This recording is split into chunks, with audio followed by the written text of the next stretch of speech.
Now beginning transmission 130, clean room. File under Halloween 3 in 3D.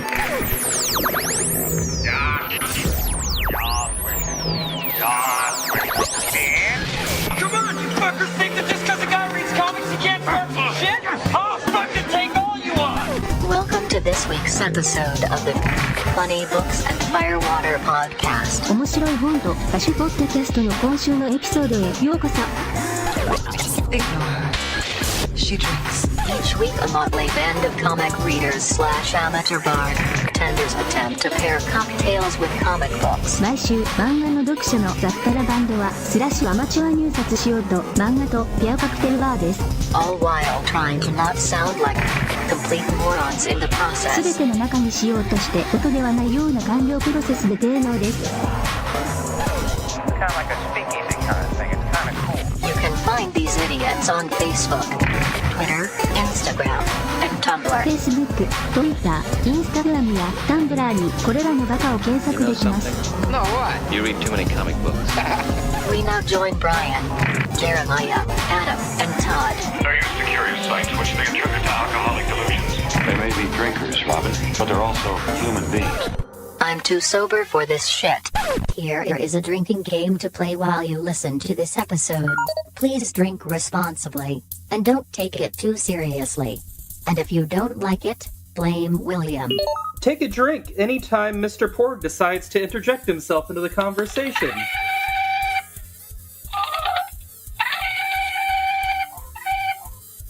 Shut up, Porg. You need to take a drink anytime Manny Bothhands makes an appearance, and I get groans and fuck yous from Adam and Maya. Fuck Manny Bothhand! Manny Bothhand is pure genius. Take a drink anytime someone refers to me as the cum dumpster. Take a drink every time the shame bell makes an appearance.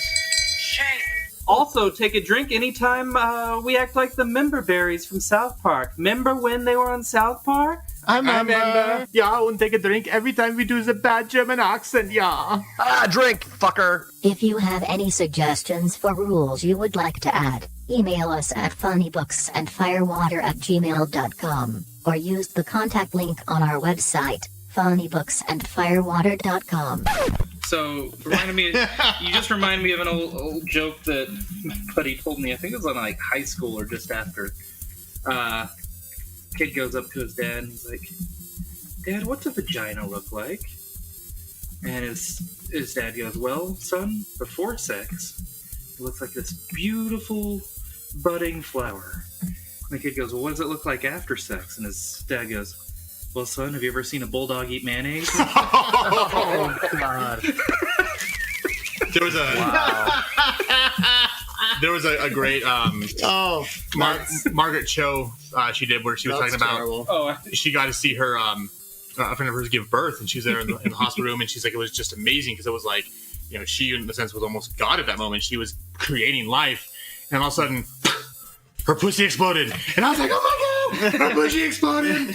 There's a nurse walking around the thing, picking up pieces of her pussy and putting it in a basket. Over there just panning for pussy. Had to sew it back together. It was like Frankenpussy. Frankenpussy. It would be a great band name, actually. They're coming to Warped Tour next year. Right, yeah, because that's still a thing. That's true. It's not a thing anymore. No, Were you saying "Oh Jesus" to my drink that I said? Yes. that one's cruel. It's intense. It's actually because I looked up drinks called Possession, and it's actually, I guess, a BioShock themed drink. Oh, really? Okay. Yeah, but I went along with, fuck it, I'm using it for this. So, I sustained bodily harm because of one of you today. Oh, did you? Which one Was of it my us? fault? I will tell you whose fault it was. So, because of my watch keeps track of my exercise points, I keep it on when I go do boxing. And so today I was boxing with my trainer, and all of a sudden my wrist vibrates, which distracts me, and I get clocked in the side of the head because I was supposed to be dodging a and what time was this? This was about 1:36 my time, so about 2:36 your time. Oh, yeah. So someone knows exactly who was calling me. Oh, was that the case? So Todd called me and distracted me, and I got hit in the side of the head. So Hey, anything I can do. yeah, well, you know, so Anyway, I've sustained close to a concussion for you, sir. So future reference, let us know when you're going boxing so we can be sure to call you. Yeah, I need to put my phone on or my watch on do not disturb. I need to learn to do that as well. So, hey, and welcome to episode 130. Yes, indeed, it's 130 of the Funny Books and Firewater podcast. This week we are continuing on with our Halloween spooktacular. Spooky vision. In 3D. Smell-o-vision? Yeah, volume 3 of our Halloween books. Smell-o-vision. I just think of Maya's joke when you say that, and I don't want actually, so one of John Waters' films, I think it might have been Polyester, actually was in Smell-o-vision. Yeah, it was actually. I saw a documentary at some point in time where they talked about that. Yeah, so this week we are doing Clean Room by Gail Simone and Jon Davis-Hunt. It is not a clean room. It is not a clean room, no. All sitting together in the clean room, we will start with one of the owners of that clean room, Mr. Adam. Hey, what's up, everyone? This is Adam. I am the reviews editor and film critic for Big Shiny Robot. Also, still figuring out what we're doing with the Bored as Hell podcast with Andy Wilson. Hi, Andy. And, of course, you can also find me over on our other podcast, Cinema Queens, with our good friend Chris. Hi, Chris. And aside from that, I'll also be curating our Grindr Scruff and Tights with a Z account. The other resident of Shea McDonald, we have Mr. Maya. Hey, I'm Jeremiah. When you're not listening to me here on Funny Books and Firewater, you can catch me on Twitter at Mr. Maya or Instagram at the Mr. Maya. Or just, come yell at me. We'll talk about things. I like. Start randomly yelling in the middle of the street in downtown Salt Lake, and Maya will show up. I'll hear you. He shows up like a superhero. He's like One Punch Man. He shows up when the really important things happen. You need a really good catchphrase. Like Aaron Paul is now forever ruined because his is just bitch. That's his catchphrase. He stole that from me. Oh, did he? Yeah. Okay. Yeah. I've heard the people just yell that at him at the airport randomly. I'm sure he say loves bitch. It. I'm sure bitch. He loves it. Yeah. He just got cast in Westworld season 3, I think, is what I saw the other day. It's because his movie career was doing so great after what was the name of that one? It was a video game like Need for Speed. Oh yeah. He started Need for Speed. I actually heard that movie wasn't that horrible, but I don't think they showed it to us, or I was working or something. All right. The thing is, there's not a lot of interesting things going on in film right now. Like basically, what used to be interesting independent film is now television. Right. So that's kind of where the good shit is anyway. The platinum age of television. I heard that That's phrase true. the other day, and I'm like, I'm not sure. Platinum age, huh? Yeah, it sounds a little too Paris Hilton-y for me. Yeah, just a bit. Speaking of people who randomly yell bitch, we have Mr. Todd. Hey, I'm Todd, and apparently I randomly yell bitch. Why not? I just figured I'd throw that out there just for fun. So, no, it works. I'm here in Utah as well, and when I'm not trying to get my buddies clocked on the side of the head, you can hear this podcast. I also do the English Class Hooligans with the host of this cat wrangling escapade and my better half, Amy. Hi, better half, Amy. Hi, Amy. Thank you. It's like, God damn it, Maya, speak up. That's right. That's why I just slapped him. So, is that what I heard in the background? Was you hitting? Yeah, I hit his leg with the back of my hand. If that wasn't going to work, I would tell him again. So, but he loves me. You gave him a second black eye because you told him twice. That's right. He's my dishwasher. Jesus. He's a man. And still telling I think I've never seen his dick, so he could be a woman.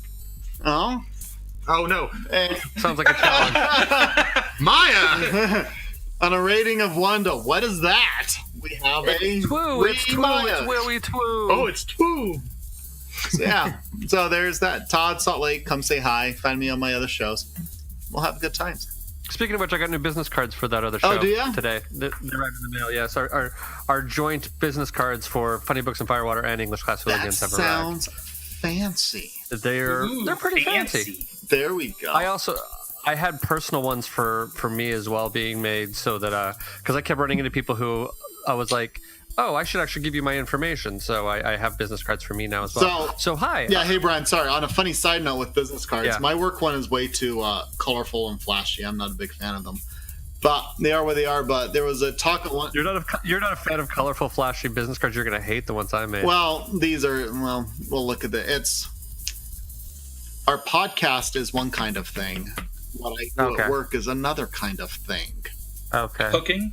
So it is, but so where I work is we paint shit and do other shit to shit. So, but we do a lot of metal finishing. So there was a thought at one point we should have business cards that say certified MF. And when my cousin John and I heard that, it's like, we can be certified MFs. And he's like, yeah, what do you think of that? I'm like, that sounds like the most amazing thing in the world. What a business card that says certified MF. And I'm like, fuck yeah. Didn't happen though.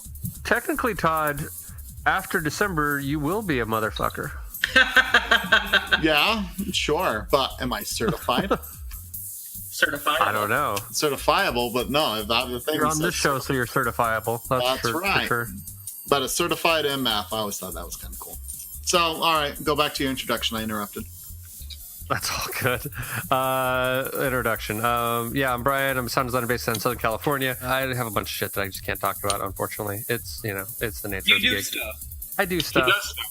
I do stuff. You might be aware of the stuff I do, but you're not aware that I'm the one who did it. Stuff and things. Stuff and things and things and stuff and, all sorts of stuff. There's Brian stuffing things. There I am. Stuffing? I'm a thing, stuff me.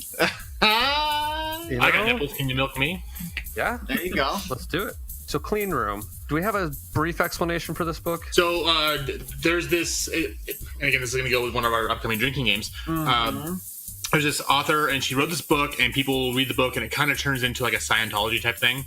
So it's extreme Scientology. Yeah, it's very much influenced by Scientology. So Chloe's this reporter, and her brother gets involved with this, kind of gets high up there, and then one day comes home and kills himself. So she's trying to figure out what happened to him. So she goes to try to infiltrate it, get an interview with Astrid, who is the leader of and the author who wrote the book, and just trying to figure out exactly what happened that made her brother kill himself. And then wackiness and stuff happens. Happens, which we'll cover later. Well, since you did mention the drinking game, why don't we jump into that right now? And now for sports. Listen up, sports fans. Prepare yourself and your liver for this week's drinking game. Remember, it's only a game, and a dumb one at that. So don't take it too seriously, and above all else, please drink responsibly. Mr. Todd, what is your drinking game rule? No wire hangers. It's no more wire hangers. No more wire hangers. That's the actual quote, yeah. There you go. Thank you. Every time someone's told to interrupt this person while doing a certain exercise or process in the room, it says, I'm not allowed to interrupt this person. You got to do it. You need to take a drink. Awesome. Mr. Adam. So mine is called Internal Monologue. Every time there's a black thought bubble on a page, take a drink. But because I'm not totally evil, it's just once per page. And then Mr. Maya. Mine's called Ass, Titties, Ass, Titties. Ass, titties, titties, ass, and titties. Anytime there's a nudity, take a drink. There's a cat tattoo on a boob I rather enjoyed. I thought it was not bad. Pussy boob. Just a little bit. It's true. And then I kind of did too. I have coffee, tea, or me, which is every time they drink a beverage, so do you. Because for some reason, everyone's getting coffee in this, but I guess it is sort of a Hollywood kind of thing. And then also I have smells like Scientology, which is take a drink every time you recognize a similarity to Scientology, which if you've watched as many of the Leah Remini documentary TV series and all that kind of stuff that I have, you will probably recognize it. Which I always find funny. Religious people who are fascinated by Scientology because like, oh, it's so crazy, and I was like, but is it that much crazier than the shit you believe? No, not that crazy. I mean, you believe that you literally eat the blood and flesh of Christ, and it turns into that in your stomach. Transubstantiation, baby. And there's even a word for it. And there is the word for it, transubstantiation. Mm-hmm. Moving right along, let's jump right into votes as to whether or not we feel it is worth you, our dear listeners, hard-earned time, money, and effort to go and find and read this book. What is your vote, Mr. Adam? Yes. Mr. Maya? Sure. Mr. Todd? Yeah, it's all right. I'm with Mr. Todd. I'm kind of on the fence. It's all right. It's not a drop everything and go read it now. So... any other forewarnings we feel like we should give to people? There is a lot of Scientology kind of ish stuff in there. It's a little... well, there's nudity. There's some creepy monstery stuff in it. Yeah, someone's face turns upside down. Yeah, there's a few disturbing images. I mean, we are doing Halloween month. It is nothing compared to Neonomicon. Like, it's nothing compared to Neonomicon. That's the one we always go back to, like, fuck that book. Yeah, that or Boba. But that book was just, like, disturbing and gross unnecessarily. This one, I kind of see where they're going with it. And there's an interesting thing that I'll mention later when we get into spoiler territory. But, does anybody else think of anything that people should be forewarned about if they're going to go read this book? Aside from the fact that it's not for kids. Yes. Yeah, but kids should not be listening to this show. I'm sorry. Like, if you're allowing, well, I'm saying if you're a parent and you've got kids who you don't leave it lying around for them to find, basically. Yeah, no. Or do. Or do, and then you won't have to give them the sex talk. So there's that. And there you go. And lots of really bizarre kink, but And they'll ask, "What's a labia piercing?" Is that in there? Yeah. When she goes in the clean room, she has to take her labia piercing out. Have I ever told you my story about that? No. About your labia piercing? No, not my labia piercing. Have I ever told that story? Okay. I'm all ears now. Did one get stuck in your cock ring? No. Okay. So, Ow! although I will say, I am a fan of the labia piercing because it does help with navigation. But anyway. Does it? Yes. But anyway, that's way more personal. So are you saying I should get my asshole pierced? Do you need people to have help navigating anything? No, it's wide open. It's right there. Yeah, so I don't think you need to worry there's about the Bloodhound Gang navigation method. It's like throwing a hot dog down the hallway. Yeah, exactly. No, so I do giggle. So Adam doesn't fart. It's just a light breeze. It's like the north wind. Yeah. Going through a valley. Jesus Christ. And I thought my story about a labia piercing was going to be the most disturbing thing on this episode, but... And every so often you suddenly hear...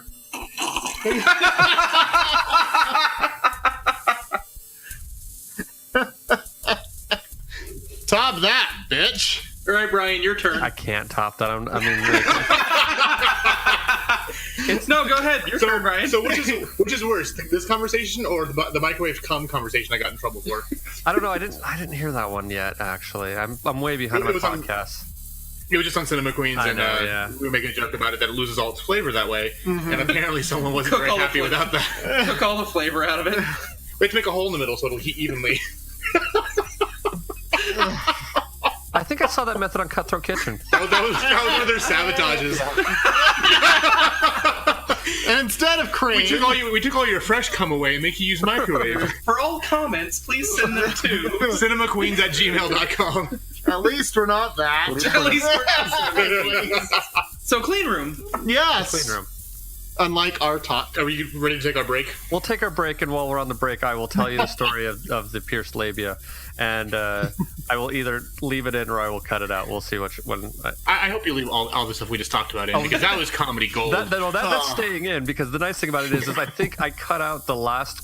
Maybe I left it in the last time you mentioned why we started saying at least we're not cinema queens. I might have had... That was the microwave cum part, yeah. Yeah, because I think I took that part out because there was other things in there that we were censoring.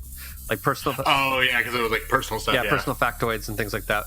Not that we don't love you and all, but we're not real celebrities or real famous people, so I'm sure you're all lovely people, but we don't want you stalking us. Maybe Adam does, but the rest of us are... I already have a stalker. I don't need another one. That's true. Yeah. You live with yours. I met my stalker, and he was really nice. Is that Maya? Maya, are you the stalker? Yeah. Okay. I am. I thought you were stalking me, Maya. I am. I've seen Skin Suit like 3 times in the last 2 weeks. It's been really creepy. Yeah, no, we saw him at a screening. We saw him like at Smith's the other day. I haven't seen him in months, and then I think we saw him like at FYE or something. But no, we were at Smith's, and I was like, fuck, it's Skin Suit over in the produce aisle, and I need onions. Skin Suit in the produce aisle. We have a price check on skin suits. Price check on skin suits. Condoms, Rose. Condoms. Our gay audience will get that one. So. Okay. Well, that one was for you, gay audience. Congratulations. Because it seemed afterwards, the guy gets on the thing and goes, "We need a price on condoms." Never mind. Okay. A little bit. So this is the point in time where we take a little bit of a break. We allow you to go read the book. I try to get these cats herded back into a central pen, and we try to continue on with the show. So, there'll be a little break. If you want to read the book, go ahead and pause us during the little break, and then when you press play again through the magic, we'll discuss it along with you now that you will have read the book. Or if you're one of those people who doesn't really care I suspect that you want to know what is in the book without actually going through the process of actually doing that, reading thing. And so we take the bullet for you, and then you can sit there and act like you've read all these comics that we've actually gone to the trouble of doing it. If that's your thing, that's cool too. Keep on playing, and we'll see you on the flip side. If you have yet to read this week's book and would like to read it now, press pause. Go ahead. We'll wait. Hi, everybody. This is Matt. And I'm Trevor. We're the co-hosts of the Nighthawks podcast, a movie podcast for people who like to stay up late. We've just joined the Hello Sweetie Podcast Network, expanding our podcast empire and bringing the world to its knees. Take a seat in the Nighthawks diner with us. We're going to talk to you about movies. We've got new movies, old movies, movies we love, movies nobody loves. You can find us on Stitcher, iTunes, and at nighthawkspodcast.com. Hey, that was pretty good. Do you think they'll listen? The good ones always do. Hey, I'm just saying. I hate you all. That cold breeze will never be the same again. True. Well, now I'm just imagining sagebrush just sort of blowing across your apartment every time Adam farts. Tumbleweeds. Those are my pubes. Oh, is that what it is? Yeah. At least we're not cinema queens. So, gross. Okay, so, Mr. Fart in the Wind, or Farting Wind. Is that your... yes. Your, that's my, it's my Native American name. American Farting Wind. Would you like... Let's offend everyone today. Farting Wind. Apparently that's what we're in the mood for right now. I had an Asian joke, but I decided not to say it, so... we appreciate that. Would you like to give us a quick summary as to the actual plot of this book and spoil the shit out of it?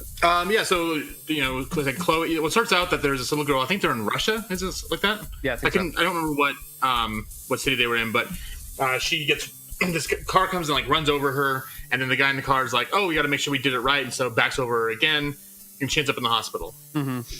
All we're told about that, and then... now the story is that this woman Chloe, she's trying to figure out what happened because her brother got involved in this cult thing, came home and killed himself. So she's trying to infiltrate the place to kind of get, find out what's going on. And at the very beginning, she goes to kill herself. I think it was because she was depressed because of her brother. She takes sleeping pills. She goes in the water to drown herself. She sees this weird vision, wakes up in the hospital because these people found her and brought her back, brought her to the hospital. But now because of this, when she's at the what's the name of the society? Oh crap! I just don't have my iPad with me, so. PSN, by the way, while we're looking this up, it doesn't say Russia specifically, but it's sort of like somewhat of a European country, and they're not speaking English. They don't even say what language it is, so they could be German. It could be, somewhere else. But it seems the architecture seems very sort of like it's like Eastern Europe, that kind of Eastern Europe, something or other. Yeah, did they not actually say a location? They say a location. They do say it somewhere in here. I mean, they have a sign for Enbon Nestrabia. The pronunciation. The book is An Honest World Unlocking the Explosive Potential Inside. Mm-hmm. The Honest World Foundation. Okay. So she goes there because she wants to get an interview with Astrid, who's the one who's kind of in charge of everything. And she ends up kind of meeting her second in command. Well, while she's there, though, she starts having these visions. She sees this weird demon thing that's saying horrible, fucked up things about raping women and stuff. Pretty disgusting and kind of vile. Chloe says, "Nope, I'm going to stay here until I actually, get what I came for." And finally, Astrid ends up walking in. Anyways, the cops are heading out because there's this homeless guy who was killed, and Chloe actually met up with him earlier, gave him some clothes, and the guy's literally been tied in a knot. He's got lacerations on him, but there's no blood. It's really, really weird. They go back to Chloe and Astrid have a meeting. Again, Chloe's seeing weird demons and kinds of stuff. And then Astrid's like, "Hey, I'm going to take you to the clean room." And she's like, "Well, okay." And she's like, "But once you go in there, you're going to be changed and you'll never be the same again." So they go in there, and there's a gentleman who's her patient, and we find out that the clean room actually is a thing that it's kind of like the Cerebro in the X-Men movies. Yeah, that's kind of what I thought about it too. And so she helps this guy who had a problem where he was cutting people's eyes out, and they kind of make him go back and relive the trauma so he can go home and be a different person and not cut people's eyes out anymore. But unfortunately, when he gets home, the demons that he was afraid of, these weird white monkeys, kind of attack him and possess him. Like they do. Like you do, yeah. Like you do. And then he goes to Chloe's house to try to, probably we're assuming kill her. her redneck friends are there and try to kick him out, but he ends up kicking the crap out of them. Chloe, meantime, has left the society, and she's at this place. She's like in the bathroom, and this thing attacks her. She's saved by Astrid's right-hand woman. Meanwhile, Astrid's actually back in the clean room with this Asian dude, and you find out that there's this demon that she's trying to possess. So the demon possesses this guy, rips out his eyes, starts saying a bunch of horrible, fucked up things. The beginning of the fourth book flashes back to her meeting the scientist who wants to help him create this weapon, and it's really creepy because they'll promise that this hot guy and this hot girl will stand naked for him for like a minute a day or something like that, 90 seconds. Astrid's second command is racing back to help her because there is this Hollywood movie star ended up killing himself, and he was a huge donor member of the society, and that because of that, now everything's falling apart, the world's going crazy, all their clients are leaving. So she says you have to go get Astrid out of the clean room so we can tell her what's going on, but they're like, no, we can't do that because she's done this experiment thing.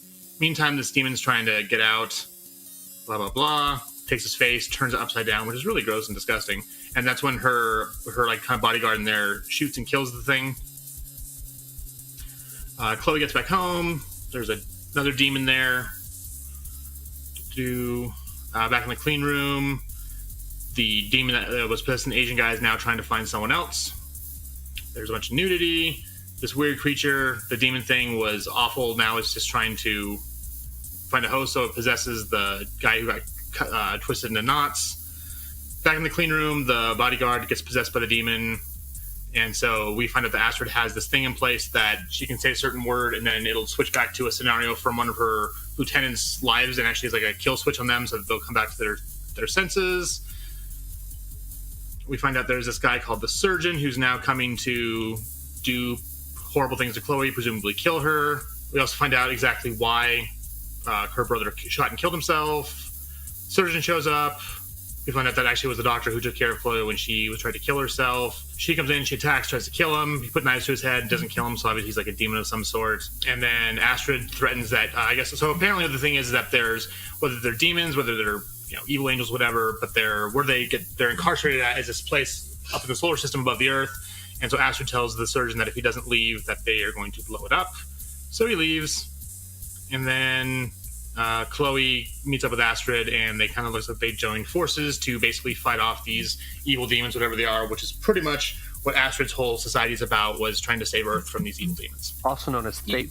Scientology. Yeah. Yeah, Thetans, yeah. Yeah. The Scientologists. Yes.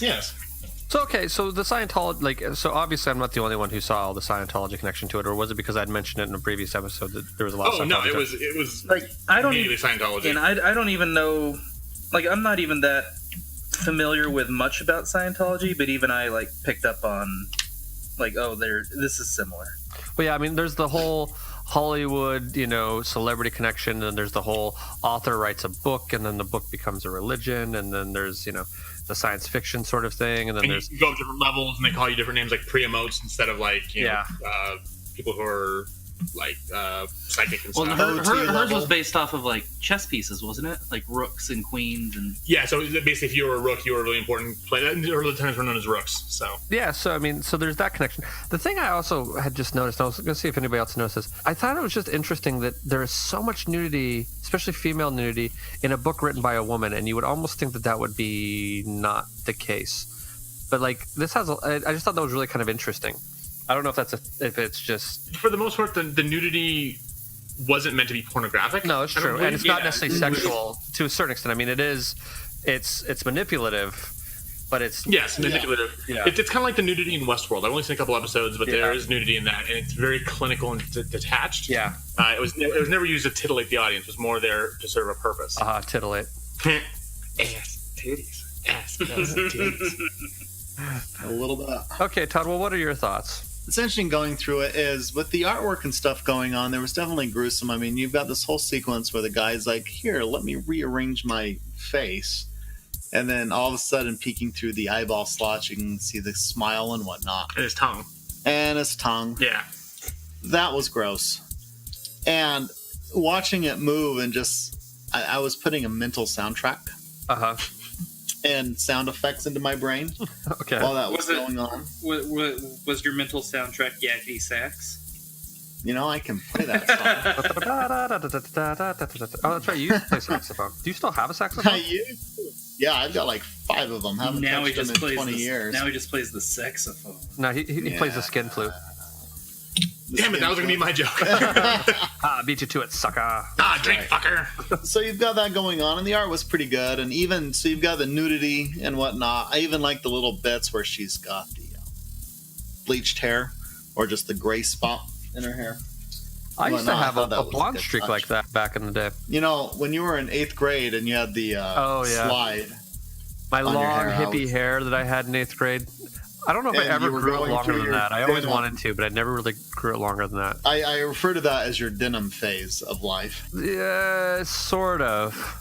That was like well, the denim phase was a little before, a little after. I don't remember which, but like, I guess for me, all the photos, like, because at the time it was, at least in Utah, it was trendy to wear a denim shirt with denim jeans. Like, it was like a sort of a 90s sort of thing of like all fucking denim. And otherwise known as a Canadian tuxedo. Yeah, pretty much. And then, of course, those braided belts, those weaved leather belts thing. So, of course, I had one of those as well. That was a little bit too long, and then you would do like a little knot on it and tip it. Like, yeah, I did all that shit. Well, you know what Super Mario's favorite fabric is, right? What is that?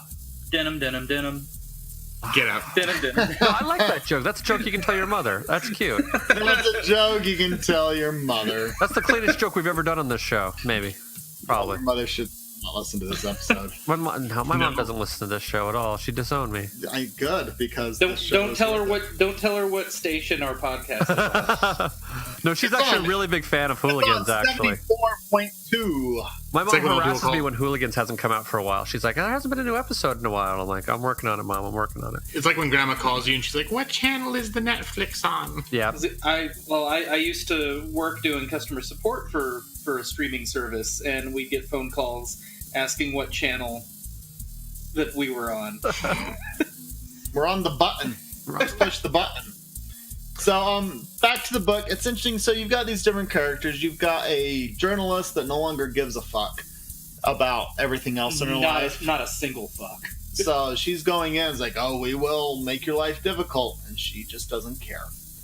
And so she's going to try to expose. And, you know, a lot of the characters there. You have even the kindly old doctor that turns out to be this weird possessed kind of dude. And she's going through, and there really is devils and demons and everything else going on. So all the ingredients are there. It's fairly well crafted, but I'm not sure. It seems a bit forced. At the end of the day, yeah, it just feels like it feels forced. I agree with that. Like, for me, I feel like I didn't love it, but I have a really hard time pointing to the flaw that made me fall out of it. When you're in that same mindset. So, I mean, like, I didn't hate it, but I didn't hate it, and there's a lot of like. Technically, there's a lot of good things. I think the art is really good. I think the writing has some interesting things to say. There's just something about it that doesn't make me go, oh, you absolutely have to read this. And I guess for me, I'm still willing to maybe give the second book a try, because to be honest with you, we didn't like the first book of Animal Man, and I read the second trade just to sort of give it a shot, and the second trade liked significantly more. Okay. And right now, this is 3 books. I looked it up on Comixology, and the description for Volume 3, which came out in 2017, says the end of Season 1. So I'm assuming that it kind of wraps up, but leaves it open to more if Gail Simone wanted to go back and do more for Vertigo. Gotcha. Right. But the trick is, I guess, and a little bit of inside baseball there, the deal for Vertigo is not nearly so good as it is for Image. Yeah. So getting people to write a book for Vertigo is a bit of a trick.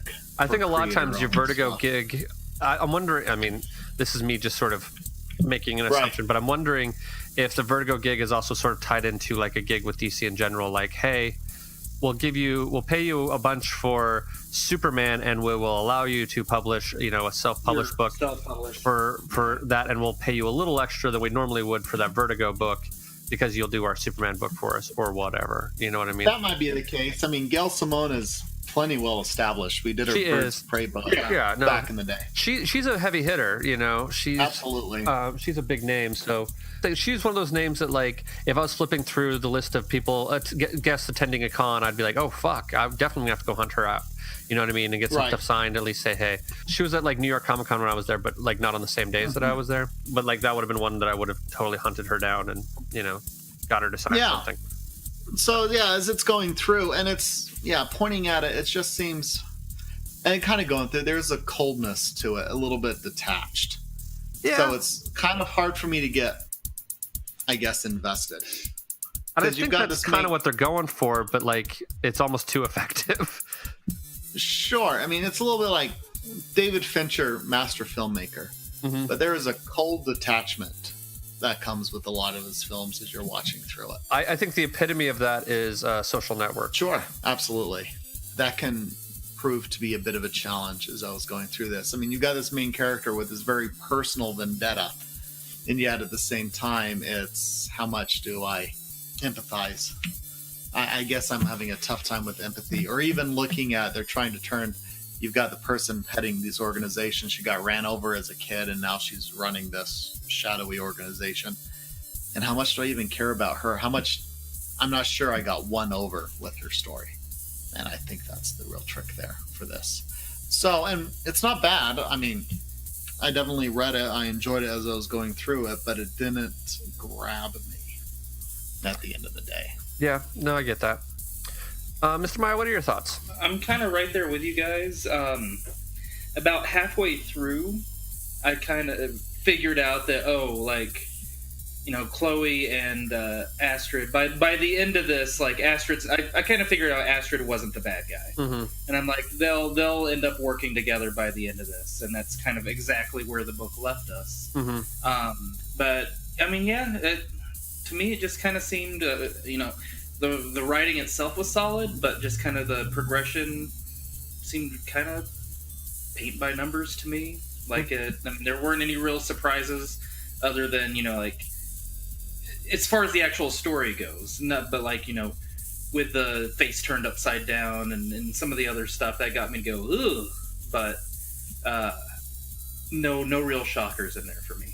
Gotcha. So I guess, I mean, it is a Vertigo title, and is this a creator-owned event, or is this an original idea from her, or do you think it was an assignment? Most of the Vertigo books are creator-owned, unless you start getting into the Sandman stuff that's going on now, that's kind of curated by Neil Gaiman. Well, you've got that, but even like The Losers, I love The Losers. That was an Andy Diggle jock thing, but The Losers was a DC property that they reused. But anything that's an original Vertigo thing that's never been published before by DC. All right, so sure, but okay. Yeah, Sheriff of Babylon. That's a Tom King. Right, and it was put out by Vertigo, and that's definitely in there. But as it feels, how much of it is an assignment versus a, hey, I really want to do this? Does this feel like a passion project? In a lot of ways, I guess, is the question. I'd have to see where it goes. I'd be down.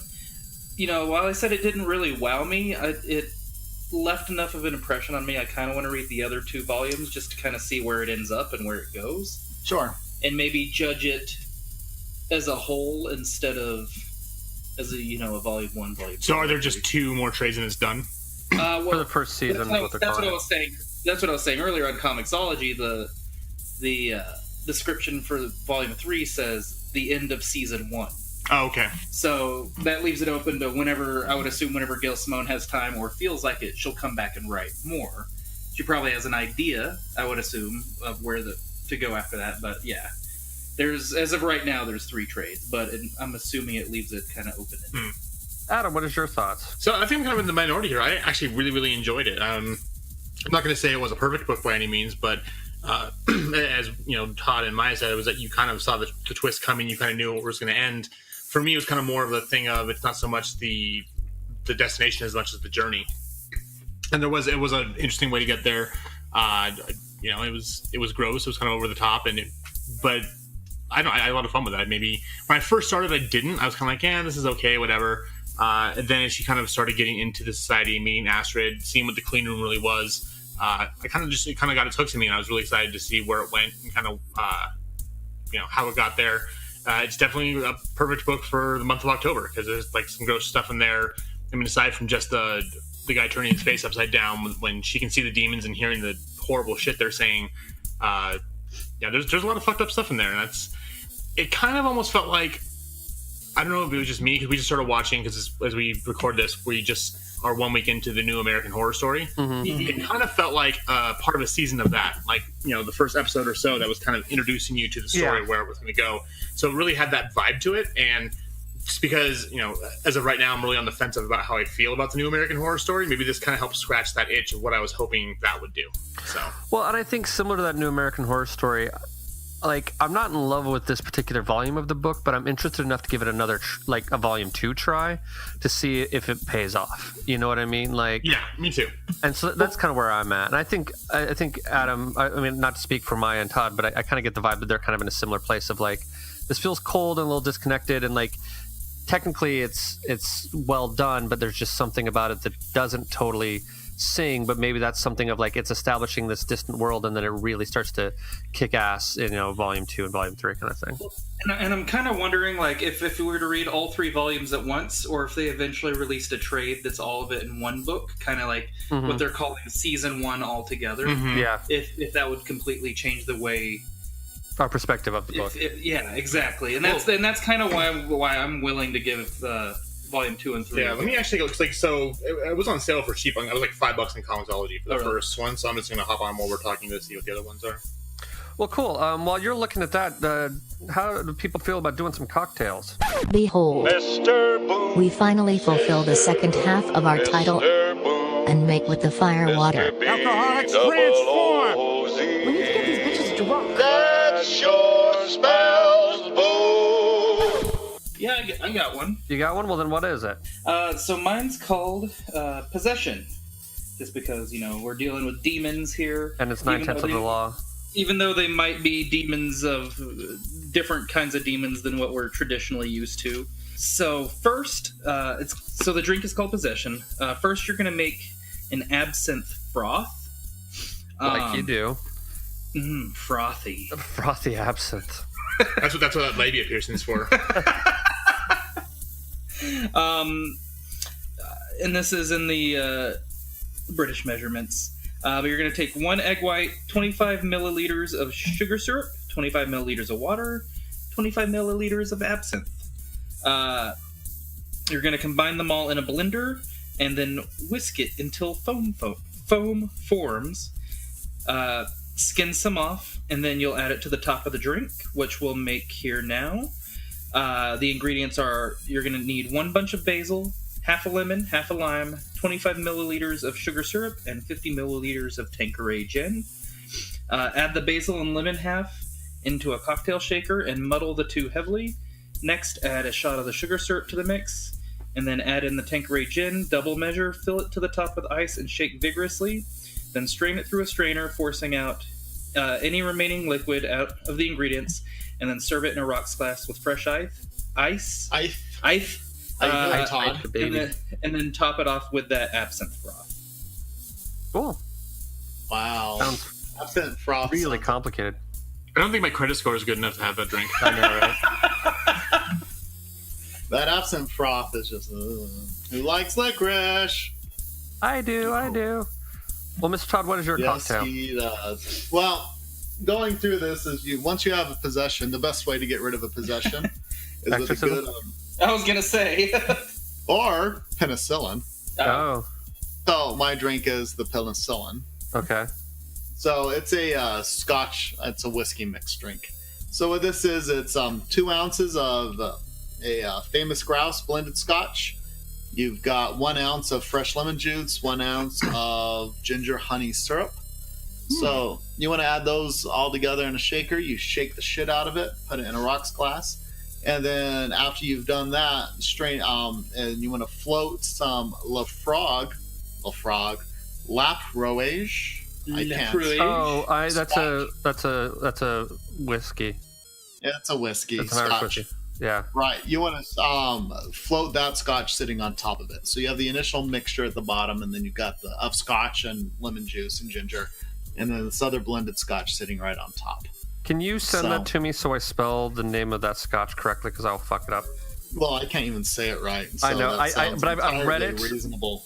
Yeah, but if you could send that to me so I can copy and paste it, because I will fuck it up. I can absolutely do that for you. Cool. So I will jump in with my cocktail. Mine is called Malice in Hollywood, which actually it's Malice in Hollywood #1. It's 1.5 ounces of Jim Beam black bourbon, 1/2 ounce of apricot brandy, and you garnish with a lemon twist. You add both ingredients into a shaker and fill with ice. Shake and strain into a chilled cocktail glass or tall shot glass. Twist and swat a thin cut lemon peel over the top, and that is it. Pretty simple. Nothing compared to Mr. Maya's. Very, very similar. Dude, that possession is something else. Yeah. So usually it's Brian with the fancy fucking drinks. I know. I kind of want to mix it up, but then I need all you guys to come over just to drink it. I'm not sure I will. Yeah. Mr. Adam, what is your cocktail? So mine's called the Astrid. I kind of went with something that was kind of fancy that she would like, but easy to make. Yeah. So you take 5 to 6 cucumber slices. You muddle those in a shaker. Then you're going to add in 1/2 ounce of fresh squeezed lime juice, 1.5 ounce of gin, and 1/2 ounce of elderflower liqueur. You shake the shit out of that. You strain into a cocktail glass. You fill with ice, and then top with either 7-Up or Diet 7-Up. Okay. That does have a very clean sound very clean sound to it, and it's the gin will absorb the cucumber flavor. Right. And cucumber is kind of the in flavor right now. So it is again. So my wife is starting to buy cucumber scented cleaning supplies. Oh, really? So, yeah, it goes in and out of favor. So it goes like lemon, then orange, then cucumber, then back to lemon and orange and cucumber. It's just kind of on that rotation. So she was really excited that I was able to. The soap you have at your house, the one that smells like the Monaco. Right. I went to Bath and Body Works and they actually had it in stock. So I told her last time we were there, and she was very excited. She is. We went and got some the other day because we visited Gateway for there's a swap meet thing that goes on. The Urban Arts Fest? Yeah. Does Kat still do that? She does. She hasn't done a lot recently because she had Comic-Con and everything else, but she's doing that. I think there's like 2 more recent farmers market or something. I think so. You gotta get my knife sharpened. Yeah. That'd be a good thing for you to do. Yeah. I'm just trying to figure out how we carry it down there because you really can't just walk around the park with a knife. Is it just one? It's a butcher knife, yeah. Honestly, take it in a towel and just wrap it up in the towel so you unroll the towel. Is it one of the ones with the case that you have? Or no, it's the nice one I got that because Carrie gave me the gift card. Yeah, I'd say like what Todd said, wrap it up in a towel and then you're put it just in like a walking around backpack or with the something. That makes sense, yeah. So, stabby. There's always like tons of cops on there because obviously there's a lot of nefarious dealings in Pioneer Park, even when there's farmers market. So you don't want to be like walk around like Michael Myers with a fucking kitchen knife. Or you could. Do I? You're just cosplaying. I'm so excited for that fucking movie. It looks so good. How was Predator, by the way? Oh, really? Yeah. It's too bad. So it's a quick thing is I love Shane Black. I've loved all of his movies like Kiss Kiss Bang Bang and The Nice Guys and everything else. Is it a Christmas movie? No, Halloween movie. That's why it sucks. Yeah. Where's the Christmas? Iron Man 3 or Tony Stark 1, however you want to say it. And the thing is, he's known for having really good scripts. And for the way I summed it up was, it was like he went to like some frat boy party back in college and asked a bunch of drunk, horny college dudes what they wanted in a Predator movie, and then made that movie because it was dumb as hell. The jokes were forced, and I mean the special effects were cool. They did a lot of really good practical effects, which I do appreciate, but it was just a really bad script. So, Shane can't win them all. Nah. The Nice Guys was brilliant. Go see The Nice Guys instead, because that thing was so underappreciated. The original Predator just came out in 4K, so just get that home and drink some beer and enjoy that. Before McTiernan went into prison. It's true. You're one ugly motherfucker. That's right. So, on that side story, I went and my dad and a Rare Blue Moon went out to see a movie together. He's like, what do you want to go see? And I'm like, oh, Shane Black, let's go see The Nice Guys.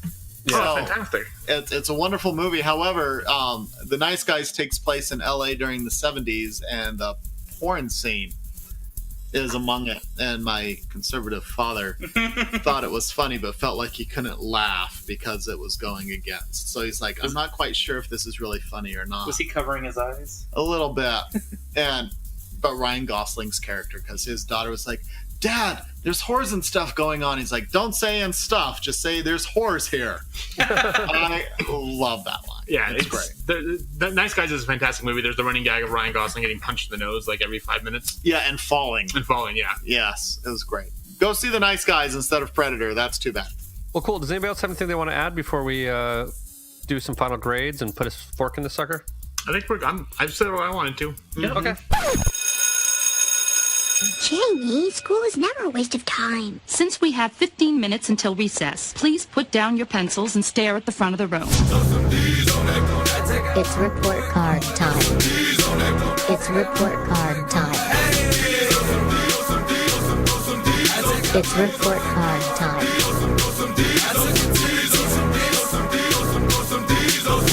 I'm so fucking done. God, please, no! No! No! No! For writing, for Gail Simone, what is your grade, Mr. Adam? I'm going to go with a B+. Like I said, it took me a little bit to get into the book, but the journey was great. I had a lot of fun getting to kind of where I knew it was going to go. I do want to check out the other ones, and actually, right now, they're all like 60% off on Comixology, so you can get the whole thing for $18. Nice. So at that price, I probably, as broke as I am, probably will dive in and get the rest of them.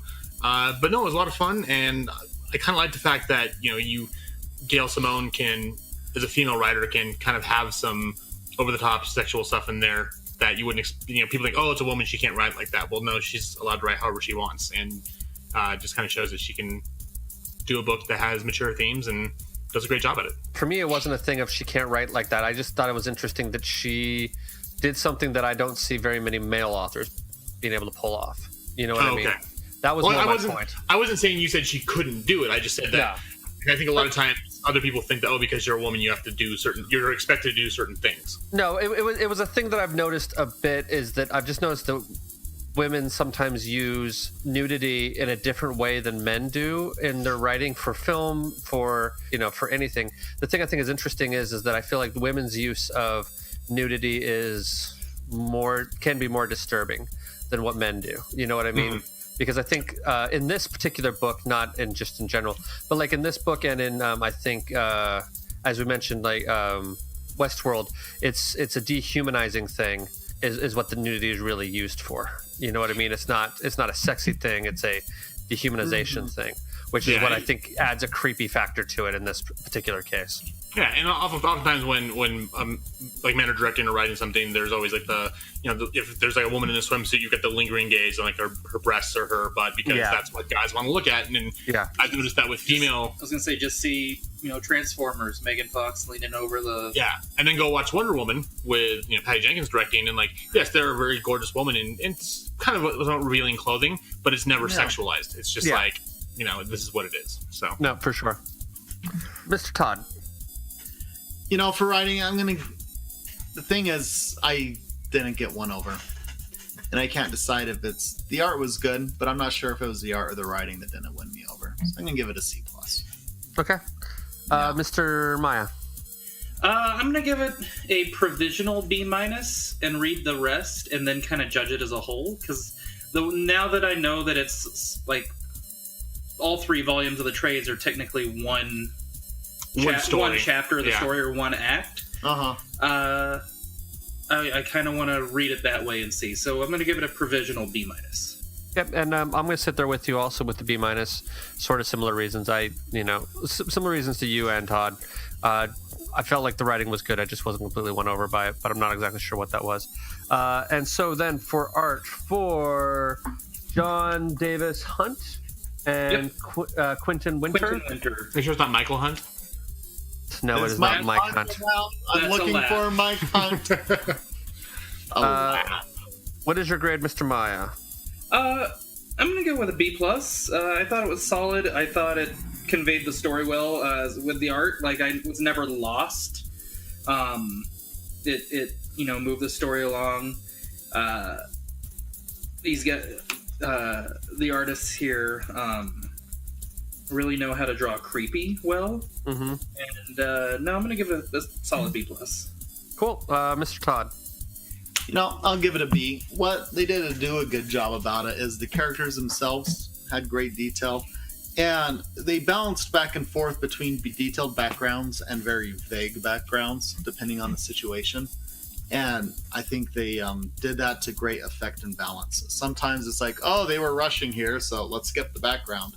And other times here, it's like, oh, we've got some extra time, let's put it in. And I didn't feel that way as it was going through on the art. So I give them a B.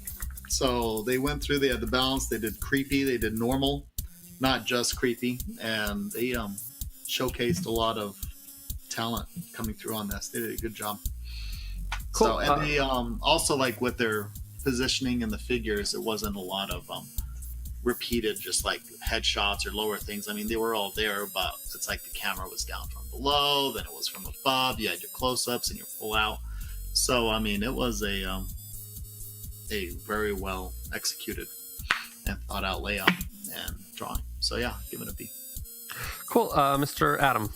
I'm gonna go with a B+ as well. I like the art in it. I thought it was, they did a really great job of showing really disturbing images. Like, I don't think I'll ever forget that picture of the guy turning his face upside down. Right. No matter how long I live. That seems to be the one thing that we keep coming back to. So that's how much. Basically, it's this book's Manny Bothan's moment. Yeah, a little bit, but not awful. But yeah, no, actually, really awful. Well, no, it just in a different way.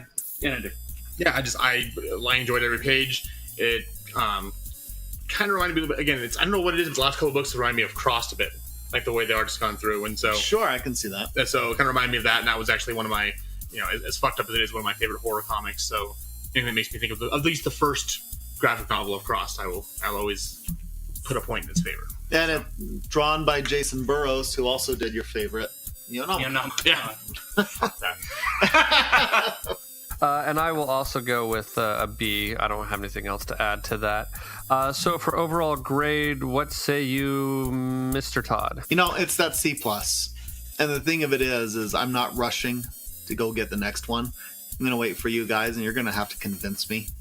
Okay. To go ahead and read more. So, and the thing of it is, I can't point at anything and say this is bad or this wasn't done well. But just something didn't sit. Something didn't sit right. It didn't bake right. And I'm not quite sure. I can't tell you why it's not quite right, but I can tell you it isn't there. Okay. Mr. Adam. So I'm going to go with a B. I know I gave a B+ for those two things, but like the other two said, it was like I had fun with it, but as far as in the end, it coalesced into finally the story I want. Yeah, that's going to take off in the next two chapters. But it just, there wasn't much closure. And I think if it would have had that closure, I would have given it a little bit higher. But that being said, I do want to go read the next two. So it did its job of being a prologue for a greater story. I'm kind of interested to see. Obviously there's demons in this thing. How many demons are there? There's this, this place where being incarcerated. How they get there? Where is it exactly? If you can blow up the place, does it mean they're really spirits or what kind of thing? So there are lots of really good dangling threads that I want to see kind of where they go, but it would have been nice to have a little bit more closure at the end of this one. Okay, Mr. Maya. I'm at a B as well. There's not really much more I can add on that hasn't been said, but I'll check out the next part. And I'm sitting there at a B as well, and I'm interested to see where it goes. I think I might be a little bit more sold than Maya is, but still not completely there. But I do want to see what ends up happening out of this. So, well, cool. That should do it for this week for Clean Room. Next week we are going to be doing a recommendation from Todd, I believe. We're doing Justice League Dark as part of the New 52, the first volume of that. Todd, do you want to give us a little preview of that? It's the magic side of the DC world getting together to stop the witch. Okay. Just as simple as that. Magic Justice League. Magic Justice League. Hooray, Dark Magic Justice League. And I don't look as good in fishnet tights as Zatanna does. Nobody does. That's probably true. Cool. Does anybody have any recommendations? So, honestly, putting this here, Brian, would you put this as the same camp as the anime Wicked City? Yeah, kind of. That one really left a mark on my psyche. I think it did you too. Yeah. Oh, no, completely. I don't remember much about that movie other than that first scene. And that's enough. Yeah. Like, that first scene is, like, burned into my head, but I don't really know if I remember much else past that, to be honest with you. I might have blocked it out. I don't know. Sure. So, for those who haven't seen Wicked City, I think it's an early 90s, 80s anime or something like that effect. And it opens up, so it's brooding and it's dark and everything's long and languid things. But you see this guy buying the streetwalker. They're going in and she takes off all her clothes. And then all of a sudden her vagina opens up a little bit and it gets these teeth. Then the woman becomes this huge, toothy vagina monster and proceeds to eat this guy and chomps him up to death with this very There's like big like crab leg type things that come out. Like she's like this giant man-eating crab thing. So hentai. So as Todd was making these hand gestures over here, all I could imagine was Pac-Man. Yeah. A little bit of that was going on. So, and I remember there was no mayonnaise with this one. It was all red sauce. It creeped me out. I remember Brian creamed you out? Creeped. There was no creaming going on. It was, let me huddle. My testes are becoming ovaries as I wanted to hide a little. I think my quote was, finally I've seen someone who has as many issues with women as I do. Jesus. So, for recommendation that goes along with this, go watch Wicked City. I recommend. You don't sound too sure. I know, right? I might need to pull that out. I've still got it somewhere. I should pull that out and watch it and go, what do I think of it now? So I guess I'll recommend, speaking of anime, and I think you've recommended it before, but I've been rewatching Fooly Cooly, which was this wild and bizarre anime from like early 2000s, I think. Yeah, it's 15, 18 years old at this point. Yeah. I remember watching it when Todd first showed it to me and I wasn't completely sure what was going on. Now watching it older, I have a very distinct theory as to what I think is actually going on. And I would like to sit down and overanalyze it with Todd. So I want Todd to rewatch it, so that's why I'm recommending it. Because I want to see podcast. I thought about it, to be honest with you. There's only 6 episodes of... They're now doing a second season of this, finally. Yeah, but like I almost thought about pitching like a podcast of like anime for idiots. You know what I mean? Of like where we sit there and watch anime for the first time and go, okay, did you take out of this the same thing I fucking took out of this? Because and Fooly Cooly would be like the first 6 episodes. I would say, or like Akira for your first episode. Even no, like Akira would be the equivalent of what we did here for Watchmen. Yeah, that's you'd have to do Akira if you were to do that podcast. But I mean, you watch Fooly, it's 6 episodes. I've probably seen this whole thing 10 times now. After the 4th viewing, I'm like, all right, I've got the story now, and let's watch this again. One of the great thing about anime is there's not an assumption that the audience is an idiot. And it has a lot of anime has no issue of going, here's a story of A through Z, and we're starting on L. Let's go.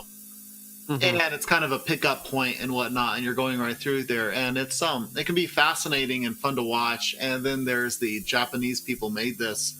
And so my frame of reference for many of their things that they're probably assuming just isn't there. I always find truly fascinating their view on Christianity, on how that gets incorporated in and whatnot. So it's a lot of fun. It would, I wouldn't mind doing one on Fooly Cooly and going through that, because that thing is bizarre, and it's in all the right ways. It's bizarre. So yeah, we'll talk after. Okay. Because as if I need another podcast, but whatever. Yeah, sure. Or is it, that could be kind of event based. We'll think about it. We'll discuss. I have ideas. Cool. Mr. Meyer, do you have any recommendations? I do. As we record this, it just launched this last week, but as you're listening to this, you'll be in the future. The DC Universe app. I just launched this last week, and it's pretty cool. Been reading comics on the big TV here. It's got a pretty good selection of stuff from, live-action TV shows to movies to animated TV shows and the animated features. It's got a whole bunch of specials and like behind the scenes stuff. As we record this, since we're in the past, the first original series Titans hasn't launched yet, but after this episode comes out, it will have launched. So I'm sure we will at least mention it on a future episode. It's either going to be a glorious mess or fantastic in a weird sort of way. Either way, I'm gonna watch it. I mean, this was the trailer that said "fuck Batman." Yeah, fuck him. That's right. Okay. Cool. And Mr. Adam, do you have a recommendation? Yeah, so this is kind of random. I went through and I actually got rid of a bunch of my old board games because I wasn't playing them, and I figured make some money. And there was one I had that I hadn't touched in forever called Talisman, which is kind of like a dungeon crawl type game. But I, busted it out. Clark and I played it, and we actually had fun. And so we went to go look and see, because there was like a ton of expansions for it. It was by Fantasy Flight Games, and they lost the rights. So it was out of print for like 2 years. But we happened to go to a game store and find 4 of the random expansions. So right before we recorded, actually, we broke it out, taught Maya how to play. And we were like 2.5 hours, would you say we were playing that? Yeah, and we probably weren't even close to done. Yeah. Well, I was close to done, but then I died 3 steps before the final game. But no, it was... Get good, scrub. Yeah, should have. Bitch. If you would have stolen my fucking followers, I would have won. No, it's a really interesting game. Basically, you travel around the board and you draw cards for encounters. But what happens is that as you go through, the game changes based on creatures you do or don't beat, or like wandering merchants you find. So if you kind of enjoy like Dungeons and Dragons or Final Fantasy, picture that, but you're all working against each other because only one person can win the game, and it's a ton of fun. It might be a little hard to find out because it is out of print. They were supposed to do the 5th edition last year. The Games Workshop hasn't really done much with it yet. Oh, is that who has the license? That's now? the guy at Demolition Game said, yeah. But if you can find it, it's about $60 for the base game. Don't spend as much as they want for the expansions online. Your local game store probably has a few kicking around. But it's a ton of fun. It takes an evening to play through, but it's easy to pick up and easy to teach, and it'll just take you a while. So yeah, I mean, does anybody else have anything they want to throw out there, or we'll call it good for this week? I think I'm pretty good. Yeah, I think that's good. Awesome. Well, thank you so much for joining us this week. Next week, we'll be back with Justice League Dark. And then following that, we will have Plastic, which we got an interview, I think we mentioned last week, but we got an interview with the writer, Doug Wagner, who was very kind and took some time with us. So we have that interview within that episode as well. So that will be the week after that. And then we'll finish up our Halloween month with Jughead the Hunger. And then I think probably next week or the week after, we will reveal our lineup for November. So with that, we will say thanks for listening, and we will talk to you later. Bye. Bye. You were a little late on that, Maya. He's looking at porn on his phone. I know. Oh, that explains it. At least his pants are still up. For now. So that happened. Thank you for joining us for this week's episode. This band of knuckleheads will be back next week with a new episode. Until then, you can find them on Facebook, Instagram, and Tumblr as Funny Books and Firewater, and on Twitter as @FirewaterCast. Go to funnybooksandfirewater.com for the most up-to-date information, as well as cocktail recipes from this and past episodes. Thank you for joining us.